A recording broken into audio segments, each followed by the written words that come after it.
Hello my YouTube family. Episode के start में हम देखते हैं कि हमारी मेन लीड हीरोइन जियाओची एप्पल खाते हुए सीढ़ियों से उतर रही होती है और हमारे मेन लीड हीरो जियांग की सामने से आते हैं।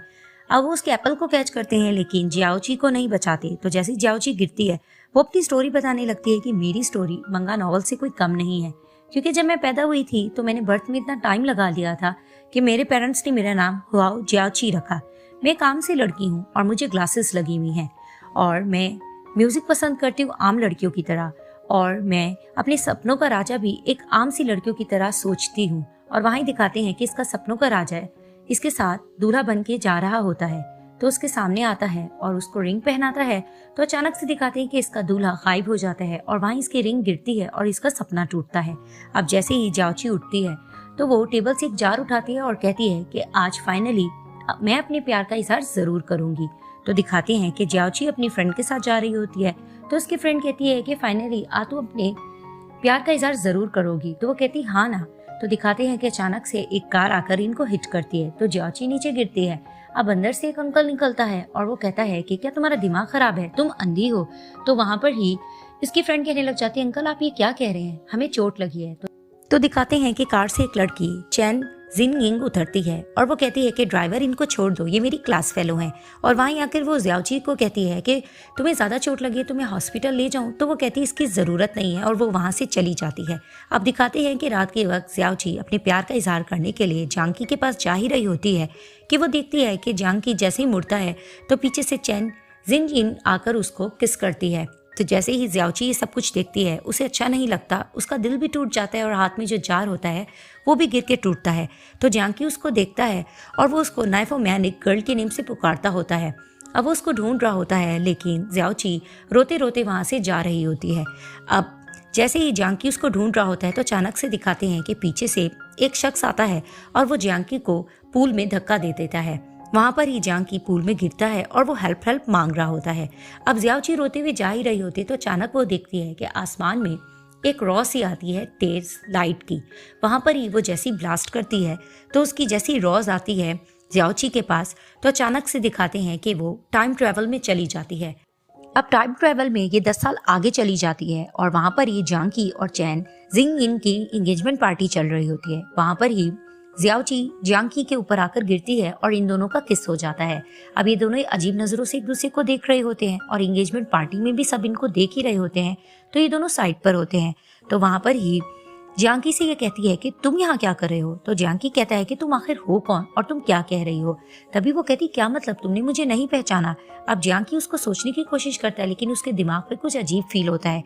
वहां पर ही इनके फ्रेंड्स आकर इनको उठाते हैं और वहां पर ही जियाओची अपनी फ्रेंड से कहती है कि आखिर मैं यहाँ पर कैसे आ गई, मैं तो रोड पर जा रही थी। तो इसकी फ्रेंड कहती है तुम क्या कह रही हो, तुम तो यहाँ पर जांकी और चैन जिनयिंग की एंगेजमेंट पार्टी में आई हो। तभी वो कहती क्या ये 2022 चल रहा है लेकिन मैं तो 2012 की हूँ। तो वहां पर ही उसकी फ्रेंड कहती है ये तुम क्या कह रही हो, यहाँ से चलो। अब वो जाने लगते हैं तो वहां पर ही दिखाते हैं कि ब्राइड की फ्रेंड लड़ने लग जाती है जियाओची से और उसको थप्पड़ मार के कहती है कि तुम्हारी जुर्रत कैसी हुई, तुमने इस पार्टी को खराब करने की कैसे कोशिश की। तभी वो कहती मैंने इसे जान के नहीं किया। तभी उसकी फ्रेंड लड़ रही होती है कि तुमने रिंग कहाँ कर दी है, हमें रिंग नहीं मिली, तुमने चुरा ली है। अब इनकी बहसबाजी चल रही होती है तो जियाओची की फ्रेंड और ब्राइड की फ्रेंड आपस में लड़ने लग जाती हैं। अब ये जैसे ही लड़ रही होती हैं तो जियाओची सोच रही होती है कि आखिर मैं यहाँ पर 2022 में कैसे पहुंच गई। तो वहां पर ही जांकी आता है और उसका हाथ पकड़कर कहता है कि तुम कौन हो और तुम्हारी जुर्रत कैसी हुई मेरी पार्टी खराब करने की। तभी फिर उसको याद आता है कि ये तो अपने प्यार का इजहार जांकी के पास करने जा रही थी। तो वहां पर ही चैन जिनयिंग ने इसको किस किया होता है। अब ये सब कुछ याद करके उसको गुस्सा आता है तो वहां पर ही वो जांकी को जोर से अपनी पाँव मारती है और वहां से जाने लगती है। और वहां पर ही जांकी को याद आता है कि जियाओची तो उसकी कॉलेज की फ्रेंड होती है, जिसे सोचकर उसको गुस्सा आता है और वो उसको दोबारा से नाइफो मैन नेम से पुकारता है। अब दिखाते हैं कि जियाओची अपनी फ्रेंड के साथ बाहर जाती है और डिस्कस करते हुए उसको बताती है कि मैं 10 साल आगे आ चुकी हूँ 2022 में। तभी फिर वो कहती है तुम क्या बातें कर रही हो, तुम्हारा लगता है दिमाग खराब है। तभी वो कहती है हाँ मैं 2012 से 2022 में आ गई हूँ।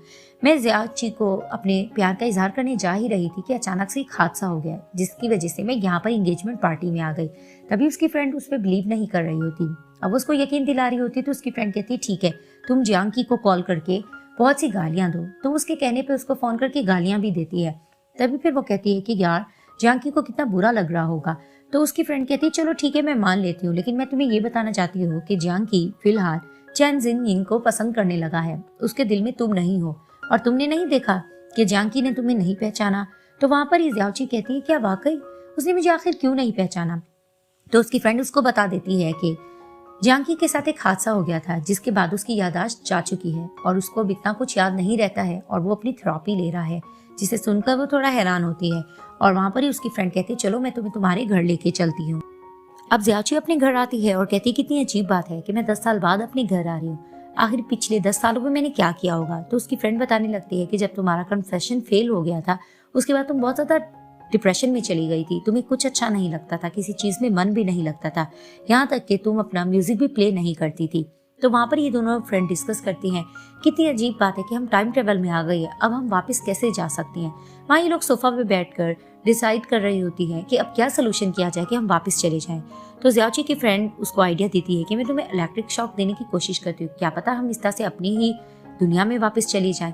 तो वो उसको इलेक्ट्रिक शॉक देने की कोशिश भी करती है लेकिन वो फेल हो जाती है। इधर से दिखाते हैं कि जानची अपनी साइकेट्रिस्ट से अपना इलाज करवा रहा होता है और उसकी डॉक्टर उसको ये सजेस्ट कर रही होती है कि अपने दिमाग पे जोर डालने की कोशिश करो, आपको कुछ तो याद आना चाहिए, लेकिन उसको कुछ याद नहीं आ रहा होता।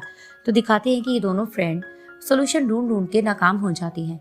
तो वहीं दिखाते हैं कि जियाची के कॉल आती है, तो वो कॉल पिक करती है, उसके बॉस होते हैं, वो उसको डांट रहे होते हैं कि तुमने आधी छुट्टी कर ली है क्या, तुमने अपने काम पर नहीं आना। तो वो अपनी फ्रेंड को देखती है तो उसकी फ्रेंड उसे कहने लग जाती है कि जाहिर सी बात है तुम अब 30 ईयर की हो गई हो 2022 में आकर, तो तुम कॉलेज स्टूडेंट थोड़ी ना हो, तुम अब जॉब करती हो। तो वहां पर ही वो फोन रखती है और कहती है कि अच्छा यही रहेगा कि हमें काम पे जाना होगा। तो उसकी फ्रेंड कहती है अच्छी बात है, चलो मैं तुम्हें ड्रॉप कर देती हूँ। तो जैसे ये लोग कार में बैठी होती हैं तो जियाची को अचानक से एक सपना आता है कि चैन जिन यिंग ने उसके ऊपर पानी फेंका होता है। तो अचानक से उसको होश आता है तो उसकी फ्रेंड कहती क्या हुआ, तुमने कोई सपना देखा। तो वो कहती है ऐसा कुछ नहीं है और वहां पर ही जियाची अपने काम पे चली जाती है।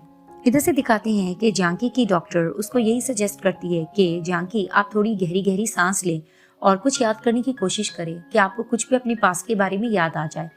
कुछ प्रॉब्लम हो गई है हमारे इक्विपमेंट में, तो मैं वो प्रॉब्लम सॉर्ट आउट करके आती हूँ, आप याद करने की कोशिश करें। तो उनकी आइज को कवर करके वहां से चली जाती हैं और ये पार्ट यहाँ ही एंड हो जाता है।